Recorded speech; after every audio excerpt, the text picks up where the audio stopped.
ओम शांति।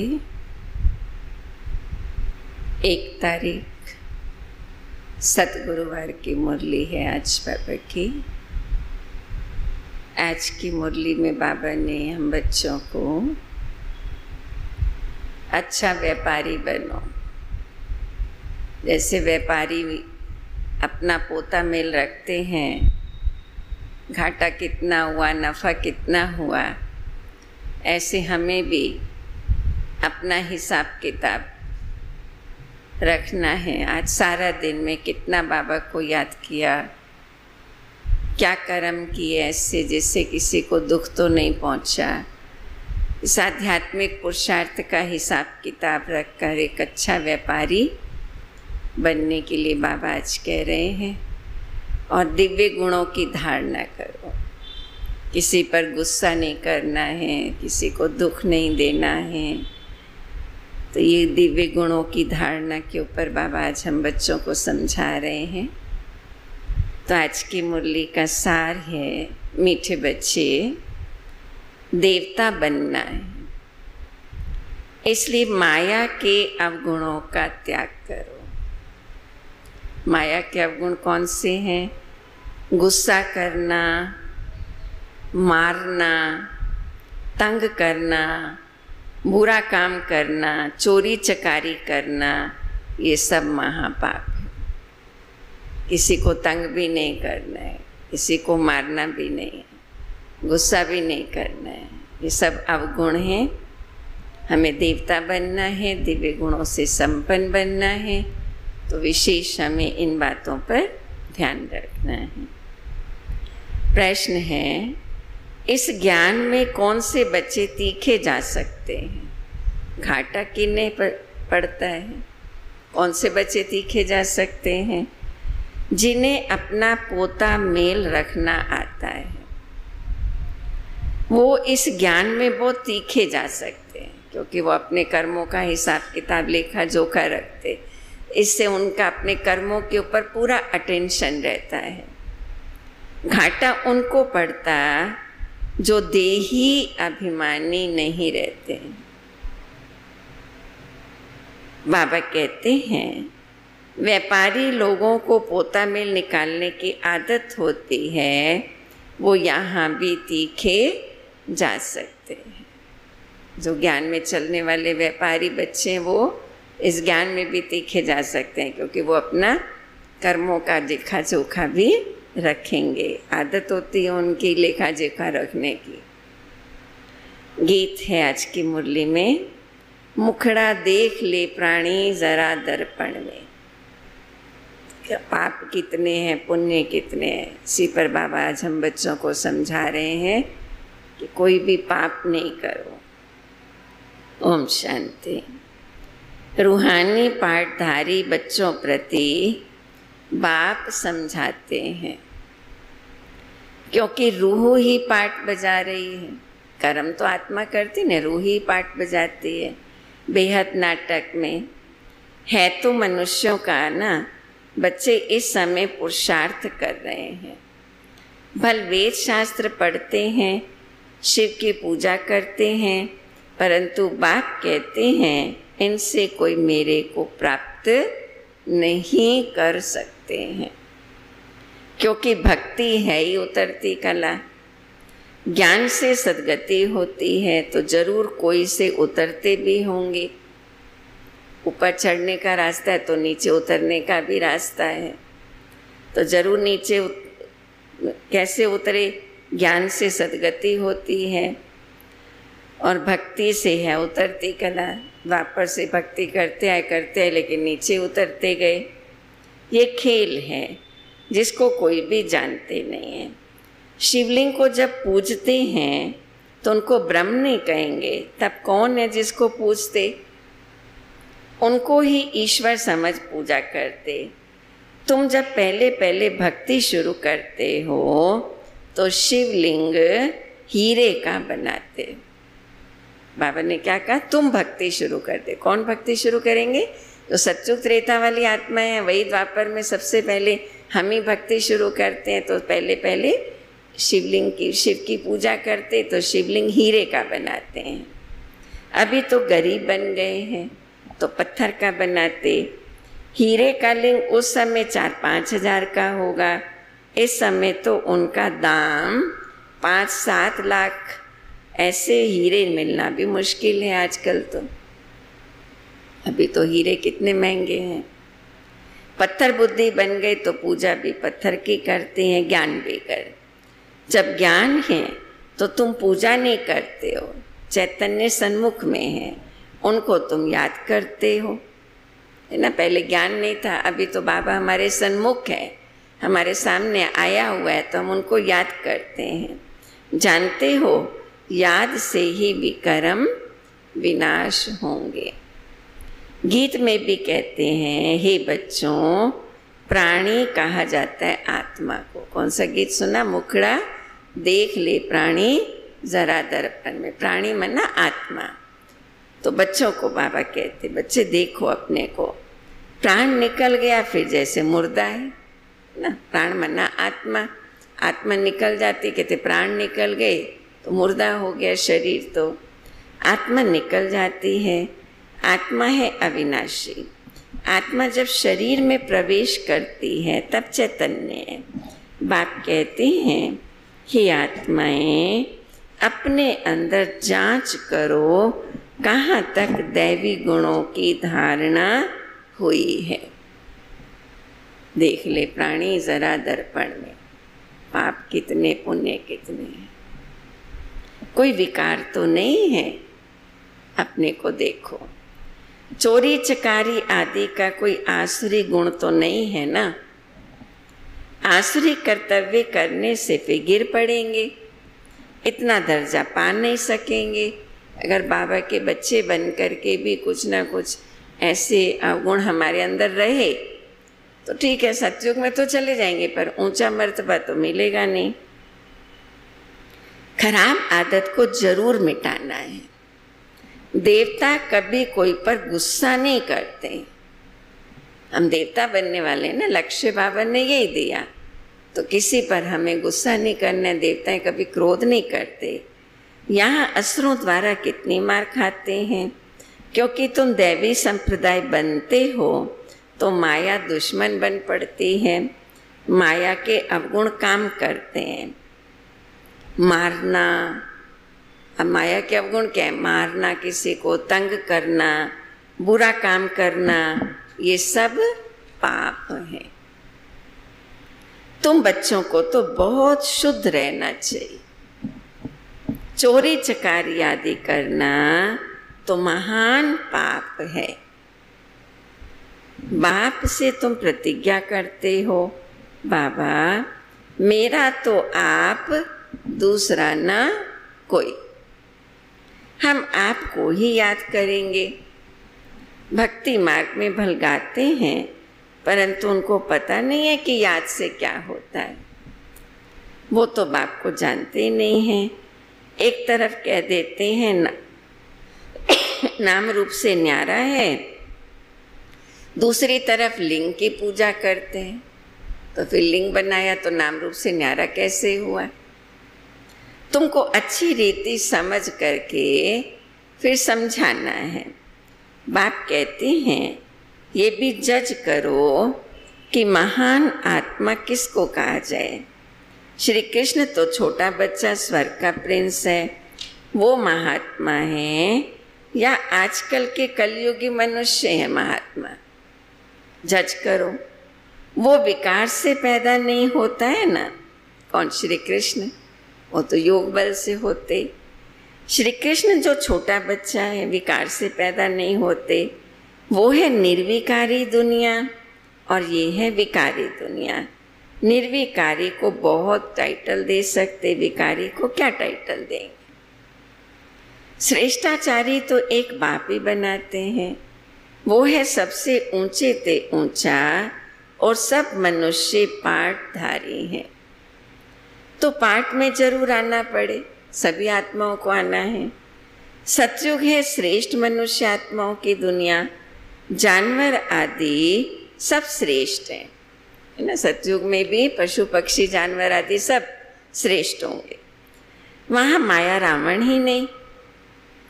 वहाँ कोई ऐसे तमोगुणी जानवर होते नहीं हैं, है ना। जानवर भी बहुत सुंदर होंगे, फर्स्ट क्लास। बाबा कहते हैं ना, श्री कृष्ण की गाय कितनी अच्छी होगी। देखा ना श्री कृष्ण के चित्रों के गाय के पास खड़े हुए, कितनी सुंदर गाय है। तुमको मालूम है मोर डेल है, वो विकार से बच्चा पैदा नहीं करते हैं ना। बाबा बता रहे हैं, मोर और मोरनी का बाबा मिसाल दे रहे हैं। मोर और मोरनी का विकार से बच्चा नहीं होता, उनको आंसू गिरता, उसे डेल धारण करती, नेशनल बर्ड कहते हैं ना, है ना। इसीलिए मोर को राष्ट्रीय पक्षी कहा है, क्योंकि मोर पवित्र है। सतयुग में भी विकार का नाम नहीं होता है। मोर का पंख, पहला नंबर जो विश्व का प्रिंस है श्री कृष्ण, उसके माथे पर लगाते। कोई तो रहस्य होगा ना श्री कृष्ण के मुकुट के ऊपर मोर पंख क्यों दिखाया है? तो बाबा कहते जरूर इसका कोई रहस्य होगा। क्या रहस्य? बाबा ने बताया कि श्री कृष्ण भी योग बल से ही अपना शरीर लेते हैं। तो ये सब बातें रिफाइन करके बाप समझाते हैं। वहाँ बच्चे कैसे पैदा होते वो तुम जानते हो, है ना। कलयुगी दुनिया में मोर मोरनी भी आज ऐसे बच्चे पैदा कर सकते हैं, तो सतयुग में योग बल से क्यों नहीं हो सकते? वहाँ विकार होता नहीं है। बाप कहते हैं तुमको देवता बनाते हैं तो अपनी पूरी जांच करो, मेरे में देवताई गुण कितने हैं। अपने ऊपर पूरा अटेंशन रखो।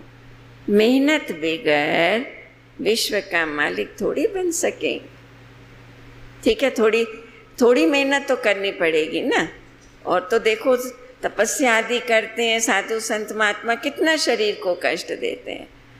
हमें बाबा वो कष्ट देने के लिए नहीं कहते, लेकिन अपने ऊपर अटेंशन तो रखना है। अपने विकारों को ख़त्म करने के लिए बाबा कहते हैं अटेंशन का पहरा बहुत ज़रूरी है। इतनी मेहनत तो करनी पड़ेगी, ऐसे थोड़ी विश्व के मालिक बन जाएंगे। जैसे तुम्हारी आत्मा बिंदी है, वैसे बाप भी बिंदी है। इसमें मूंझने की कोई दरकार नहीं। कोई कहते हैं हम देखें, बाप कहते हैं देखने वालों की तो तुमने बहुत पूजा की, फायदा कुछ भी नहीं हुआ। खाली परमात्मा को देखें, साक्षात्कार होगा, उससे फायदा थोड़ी होगा कुछ। अब यथार्थ रीति मैं तुमको समझाता हूँ। मेरे में सारा पार्ट भरा हुआ है। सुप्रीम सोल हूँ ना, सुप्रीम फादर, तो मेरे में सृष्टि के आदि मध्य अंत की सारी नॉलेज भरी हुई। मैं आके समझाता हूँ। कोई भी बच्चा अपने लौकिक बाप को ऐसे नहीं कहेंगे, एक को ही कहा जाता है सुप्रीम फादर। सन्यासियों को तो बच्चे हैं नहीं जो बाप कहे, ये तो सभी आत्माओं का बाप है जो तुम बच्चों को वर्षा देते हैं। उन्हों का कोई गृहस्थ आश्रम तो ठहरा नहीं। बाप बैठ समझाते हैं तुमने ही 84 जन्म भोगे हैं। पहले पहले तुम सतो प्रधान थे, फिर नीचे उतरते आए हो। अभी कोई अपने को सुप्रीम थोड़ी कहेंगे, अभी तो नीच समझते हैं। बाप बार बार समझाते हैं कि मूल बात है अपने को देखो कि हमारे में कोई विकार तो नहीं है। अपनी चेकिंग के लिए आज बाबा बार बार हम बच्चों को कह रहे हैं कोई विकार तो नहीं है। रात को रोज अपना पोता मेल निकालो। व्यापारी हमेशा पोता मेल निकालते हैं ना, ऐसे तुम भी अपना सारे दिन का पोता मेल निकालो। गवर्नमेंट सर्वेंट पोता मेल नहीं निकालते, उन्हों को तो मुकर्रर तनख्वाह मिलती है। इस ज्ञान मार्ग में भी व्यापारी तीखे जा सकते हैं। पढ़े लिखे ऑफिसर्स इतना नहीं, व्यापार में तो आज 50 कमाया, कल 60 कमाएंगे, कभी घाटा भी हो जाएगा। गवर्नमेंट सर्वेंट की फिक्स पे होती है। इस कमाई में भी अगर देही अभिमानी नहीं होंगे तो फिर घाटा पड़ जाएगा। माताएं तो व्यापार करती नहीं हैं, उनके लिए फिर और ही सहज है, और कन्याओं के लिए भी और ही सहज है ना। माताएं तो घर में रहती हैं ना, सारा दिन बाहर के वातावरण से परे रहती हैं, और कन्याओं के लिए और ही सहज है। क्यों? क्योंकि माताओं को तो सीढ़ी उतरनी पड़ती है, वो तो विकारों की सीढ़ी चढ़ी फिर उतरनी पड़ती है, लेकिन कन्याएं तो विकारों की सीढ़ी चढ़ी ही नहीं है, पतित बनी नहीं है जो उतरनी पड़े। इसलिए बाबा कहते कन्याओं को तो और ही सहज है। तो बलिहारी उनकी जो इतनी मेहनत करती हैं, कन्याएं तो विकार में गई ही नहीं, तो फिर छोड़ें क्या। इसलिए बाबा माताओं की महिमा कर रहे हैं, घर गृहस्थ में रहने वालों की महिमा कर रहे हैं, है ना। बलिहारी है ना, पहले सीढ़ी चढ़े फिर उतरने की इतनी मेहनत की, कितना सहन भी करना पड़ता है परिवार वालों की बातें। तो बलिहारी उनकी है, कन्याएं तो विकार में गई नहीं है जो कुछ छोड़ना पड़े। पुरुषों को तो मेहनत लगती है, कुटुंब परिवार की संभाल करनी पड़ती, सीढ़ी जो चढ़ी है वो सारी उतरनी पड़ती है माताओं को और भाइयों को। घड़ी घड़ी माया थप्पड़ मार गिरा देती है। अभी तुम बीके बने हो, कुमारियां पवित्र ही होती हैं। सबसे जास्ती होता है पति का प्रेम। तुम्हें तो अब पतियों के पति को याद करना है और सबको भूल जाना है। पतियों का पति, पति परमेश्वर, परमेश्वर ही हमारा पति है, तो अब हमें उनको ही याद करना है। माँ बाप का बच्चों में मोह होता है, बच्चे तो हैं ही अनजान, शादी के बाद मोह शुरू होता है। शादी करते हैं तो फिर मोह का विस्तार बढ़ता जाता है ना। पहले स्त्री प्यारी लगती है, फिर विकारों में ढकेलने की सीढ़ी शुरू होती है, फिर बच्चे आदि हो जाते हैं, तो ये मोह का जंजाल बढ़ता रहता है। कुमारी निर्विकारी है तो पूजी जाती है, इसलिए बाबा कहते हैं कुमारियों के लिए सहज है। तुम्हारा नाम ही है बीके, तो महिमा लायक बन, फिर पूजा लायक बनते हो ना। संगम युग पे महिमा होती है, सतयुग में पूजनीय बन जाते हो, पूजा के लायक पवित्र बन जाते हो जब शरीर और आत्मा दोनों ही पवित्र हो गए। द्वापर कलयुग में भी फिर मंदिरों में हमारी पूजा होती है। बाप ही तुम्हारा टीचर भी है, तो तुम बच्चों को नशा रहना चाहिए, हम स्टूडेंट हैं। भगवान जरूर भगवान भगवती ही बनाएंगे। भगवान पढ़ाएगा तो क्या बनाएगा? कोई साधारण पढ़ाई तो नहीं पढ़ाएगा, ऊंची पढ़ाई पढ़ाएगा तो पद भी ऊंचा मिलेगा, तो जरूर ऊंच पद भगवान भगवती ही बनाएंगे। सिर्फ समझाया जाता भगवान एक है और बाकी सब हैं भाई भाई, दूसरा कोई कनेक्शन नहीं। ठीक है, हम सबका आपस में क्या कनेक्शन है? हम सब एक बाप के बच्चे, आपस में भाई भाई।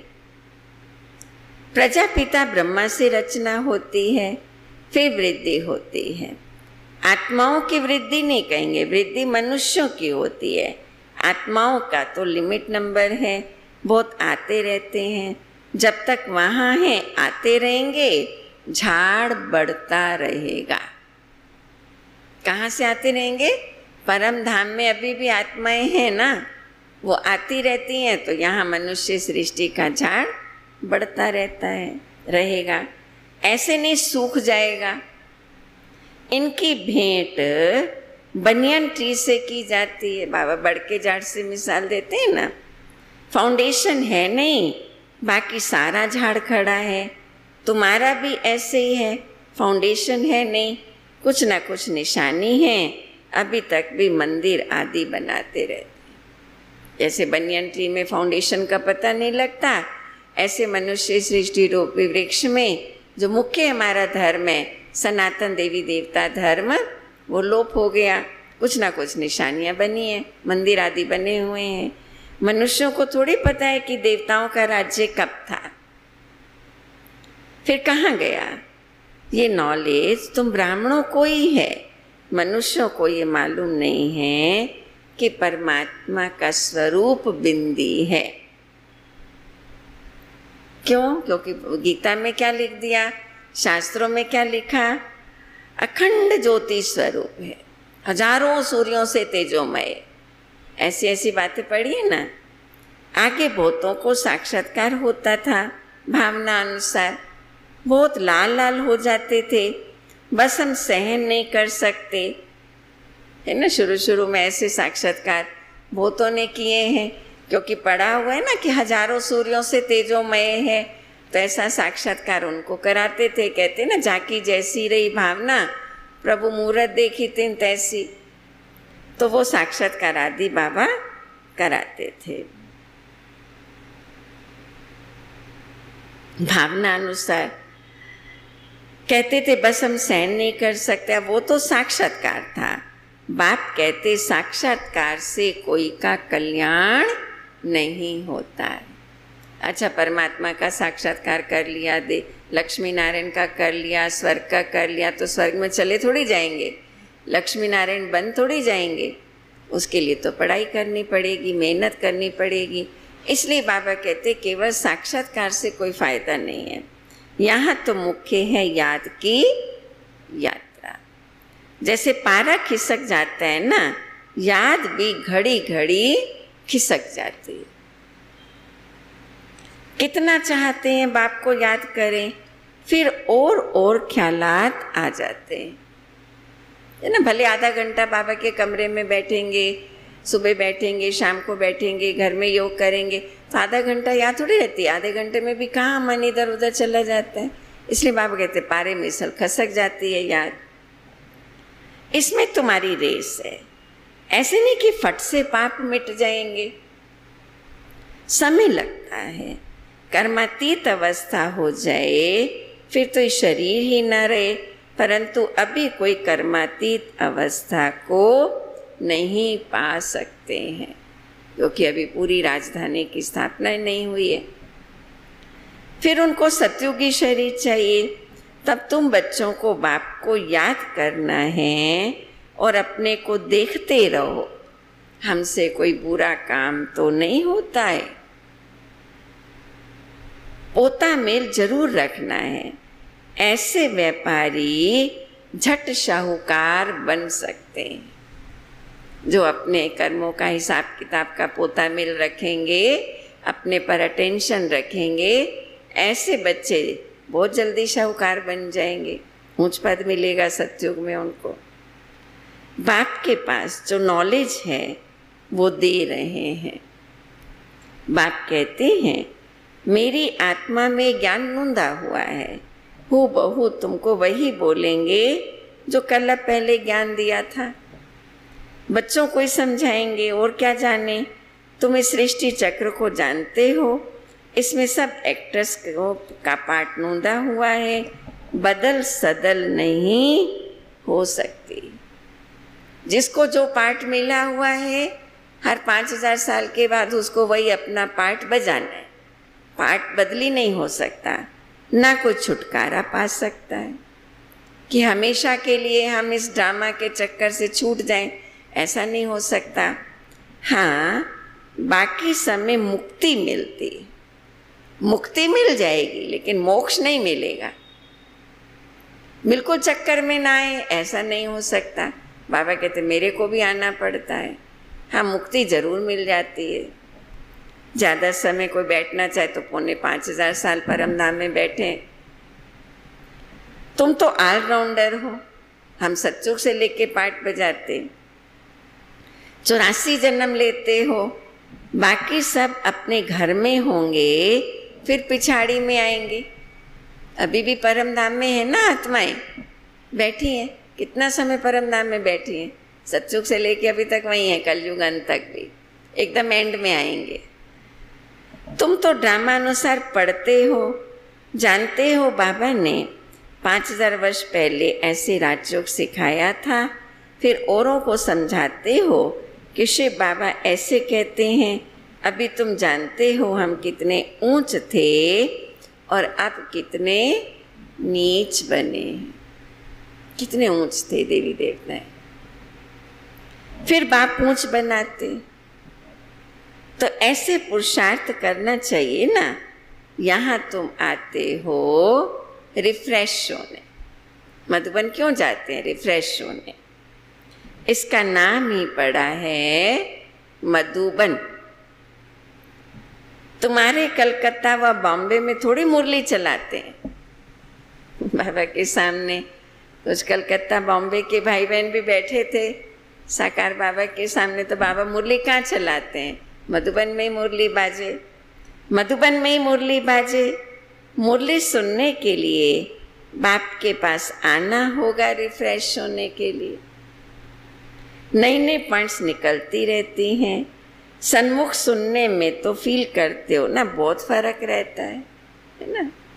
एक है मुरली यूं पढ़ना, एक है डायरेक्ट बाबा से सुनना, बहुत फर्क पड़ जाता है।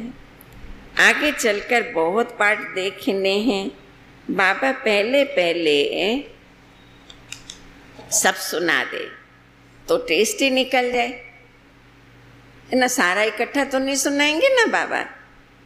समय समय पर बाबा ज्ञान के गोहे राज हम बच्चों को समझाते रहते हैं। पहले से बाबा सब कुछ समझा दे, ऐसा होगा तो टेस्ट ही निकल जाए। आस्ते आस्ते इमर्ज होता जाता। एक सेकंड ना मिले दूसरे से। बाप आए हैं रूहानी बच्चों की सेवा करने, तो बच्चों का भी फर्ज है रूहानी सेवा करना। बाबा हमारी रूहानी सेवा कर रहा है तो हमें फिर दूसरों की रूहानी सेवा करनी है। कम से कम ये तो बताओ, ये संदेश सबको दो, बाप को याद करो और पवित्र बनो। बस सारे ज्ञान का सार इन 2 महावाक्यों में ही है। बी होली एंड बी योगी। बाप को याद करो और पवित्र बनो। ये संदेश, ये पैगाम सभी को दो। पवित्रता में ही फेल होते हैं। क्यों होते हैं? क्योंकि याद नहीं करते।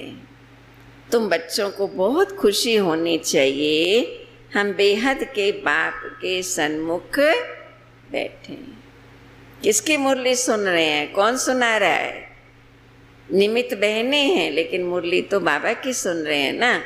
तो खुशी होनी चाहिए कि बाबा के सन्मुख बैठे हैं, जिनको कोई भी नहीं जानते, उसको हम जानते हैं, पहचानते हैं, उसके सामने बैठे हैं, उसकी शिक्षाओं को ले रहे हैं, उसकी मुरली सुन रहे हैं। तो हम कितने भाग्यवान आत्माएं। ज्ञान का सागर वो शिव बाबा है। देहधारी से बुद्धि योग निकाल देना चाहिए। शिव बाबा का ये रथ है। इनका रिगार्ड नहीं रखेंगे तो धर्मराज द्वारा डंडे खाने पड़ेंगे। भले ज्ञान सुनाने वाला शिव बाबा है, भगवान वही है, लेकिन ब्रह्मा बाबा भी तो उस भगवान का रथ है ना। उनके द्वारा ही तो भगवान के महावाक्यों को हम सुनते, मुरली सुनते, तो जरूर उनके रथ को भी रिगार्ड तो देना है। नहीं तो बाबा कहते धर्मराज के डंडे खाने पड़ेंगे। बड़ों का रिगार्ड तो रखना है ना। अपने से बड़े जो भी हैं उनका रिगार्ड रखना, ये भी एक दैवी गुण बाबा हम बच्चों को बता रहे हैं। आदि देव का कितना रिगार्ड रखते, जड़ चित्र का इतना रिगार्ड है, तो चैतन्य का कितना रिगार्ड रखना चाहिए। ठीक है, अपने से बड़ों का, ब्रह्मा बाबा का, सबका रिगार्ड रखना है। तो बाबा कहते ये भी हमें दैवी गुण धारण करना है। अच्छा, मीठे मीठे सिक्की लधे बच्चों प्रति माता पिता बाप दादा का याद प्यार और गुड मॉर्निंग। रूहानी बाप की रूहानी बच्चों को नमस्ते। रूहानी बच्चों की रूहानी बाप को याद प्यार, गुड मॉर्निंग और नमस्ते। आज की मुरली में से मुख्य धारणा की सार है, अंदर में अपनी जांच कर दैवी गुण धारण करने हैं। अंदर में अपनी जांच कर दैवी गुण धारण करने हैं। खराब आदतों को निकालना है। प्रतिज्ञा करनी है, बाबा हम कभी भी बुरा काम नहीं करेंगे। किसको तंग करना, गुस्सा करना, मारना, चोरी चकारी आदि करना, ये सब बाबा कहते ये प्रतिज्ञा करो, हम कोई बुरा काम नहीं करेंगे। दूसरे पॉइंट, कर्मातीत अवस्था को प्राप्त करने के लिए याद की रेस करनी है। रूहानी सेवा में तत्पर रहना। बाबा हमारी सेवा कर रहे हैं, हमें दूसरों की सेवा करनी है। और उसमें बाबा ने मुरली में समझाया, इतना तो सबको समझाओ कि बाप को याद करो और पवित्र बनो।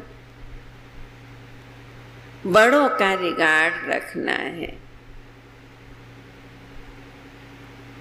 जो भी हमारे से बड़े हैं उन सबका हमें रिगार्ड रखना है। चाहे कोई ज्ञान में हमारे से बड़े हों, चाहे उम्र में हमारे से बड़े हों। वरदान है आज की मुरली में, सर्व खजानों को स्व के प्रति औरों के प्रति यूज करने वाले अखंड महादानी भव। सर्व खजानों को स्व के प्रति औरों के प्रति यूज करने वाले अखंड महादानी भव। जैसे बाप का भंडारा सदा चलता रहता है, रोज देते हैं, ऐसे आपका भी अखंड लंगर चलता रहे। क्योंकि आपके पास क्या खजाना है, बहुत खजाना है। आपके पास ज्ञान का, शक्तियों का, खुशियों का भरपूर भंडारा है जो बाबा से हमें मिला है। ज्ञान का खजाना, गुणों का खजाना, शक्तियों का खजाना, खुशी का खजाना, पवित्रता का खजाना। इसे साथ में रखने व यूज करने में कोई खतरा नहीं है। ये भंडारा खुला होगा तो चोर नहीं आएंगे, है ना। स्थूल उतना ये भंडारा और बढ़ता चला जाएगा, चोर नहीं आएगा। बंद रखेंगे तो चोर आ जाएंगे। इसलिए रोज अपने मिले हुए खजानों को देखो और स्व के प्रति, औरों के प्रति यूज करो तो अखंड महादानी बन जाएंगे। सबको देते जाओ, देते जाओ, देते जाओ। देना ही देना है, देना ही देना है। दाता के बच्चे हैं ना, तो सबको देते जाओ। जितना देंगे उतना ये खजाना बढ़ता जाएगा और आप महादानी बन जाएंगे। स्लोगन है, सुने हुए को मनन करो, मनन करने से ही शक्तिशाली बनेंगे। जो बाबा से हम सुनते हैं, सुन करके फिर मनन करो। जैसे गाय खाना खाती फिर जुगाली करती है ना, तो आज बाबा ने ये सुनाया, आज बाबा ने ये सुनाया, तो मनन करने से ही शक्तिशाली बनेंगे। अच्छा, ओम शांति।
पंछी रे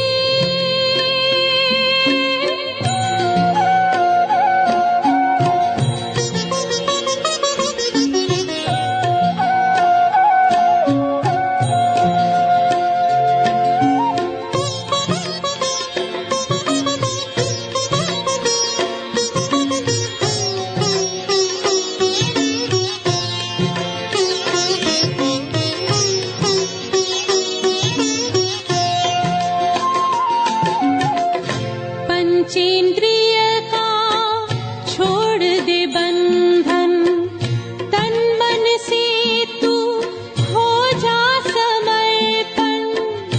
पंचेंद्रिय का छोड़ दे बंधन, तन मन से तू हो जा समर्पण। दिव्य ज्योतिर्मय देह धारण कर, बाबा के पास जा होके मगन।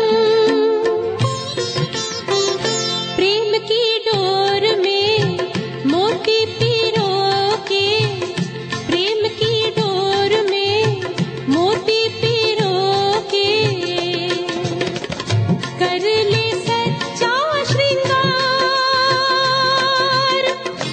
उड़ जा प्यारे वतन में, नीले अंबर के उस पार, नीले अंबर के उस पार। पंछी रे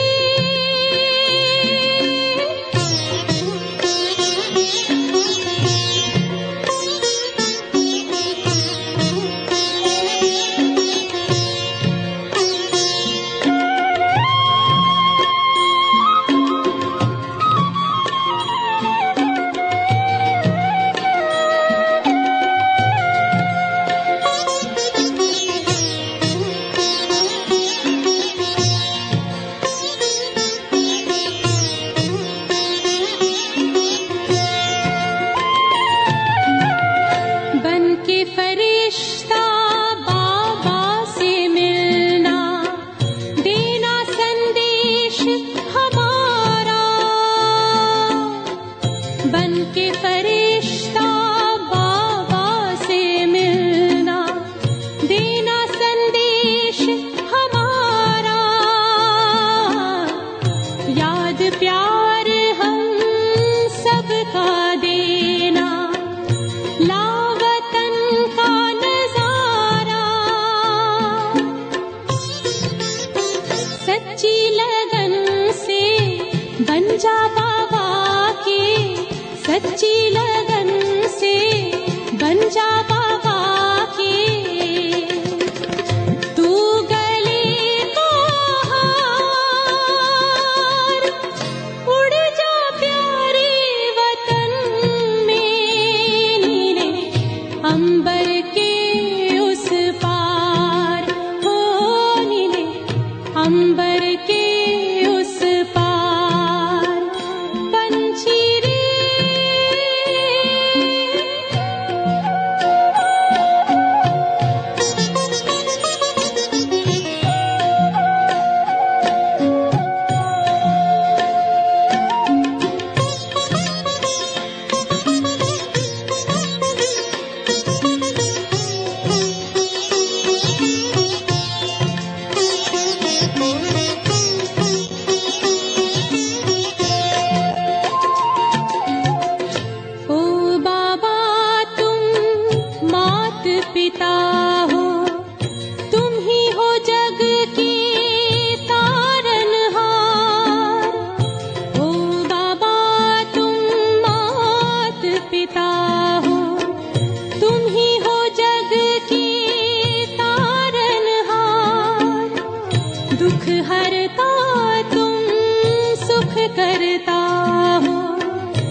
का अमृत पीते हैं, तेरी याद का अमृत पीते हैं, तेरी याद में जीते हैं बाबा, तेरी याद में जीते हैं बाबा, तेरी याद का अमृत पीते हैं, तेरी याद का अमृत पीते हैं।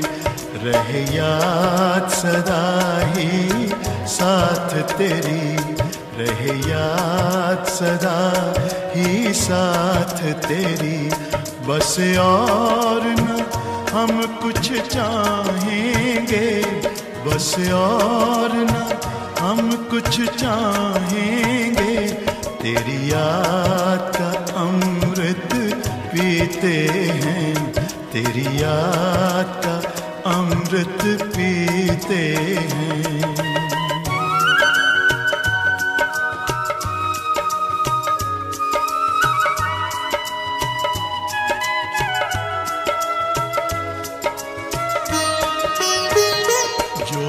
पल बीते तेरी यादों में, जो पल बीते तेरी यादों में, वो पल अविनाशी होते हैं, वो पल अविनाशी होते हैं।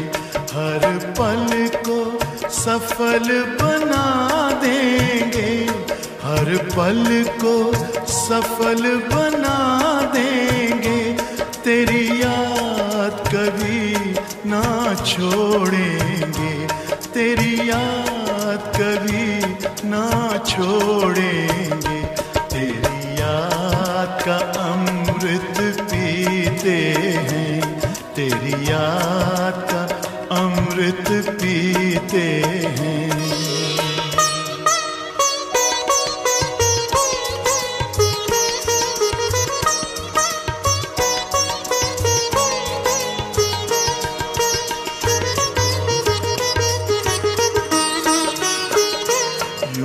आप रहो संग संग बाबा, यूं ही आप रहो संग संग बाबा, इस दुनिया के सुख पाने क्या, इस दुनिया के सुख पाने क्या, लहराते रहे तेरी यादों में, लहराते रहे तेरी यादों में, उन यादों में खो जाएंगे, उन यादों में खो जाएंगे, तेरी याद का अमृत पीते हैं, तेरी याद का अमृत पीते हैं, तेरी याद में जीते हैं बाबा, तेरी याद में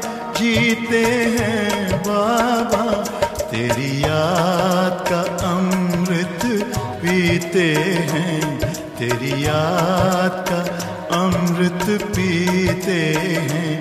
रहे याद सदा ही साथ तेरी, रहे याद सदा ही साथ तेरी, बस और न हम कुछ चाहेंगे, बस और न हम कुछ चाहेंगे, तेरी याद का अमृत पीते हैं, तेरी याद का अमृत पीते हैं, तेरी याद का अमृत पीते हैं, तेरी याद का अमृत पीते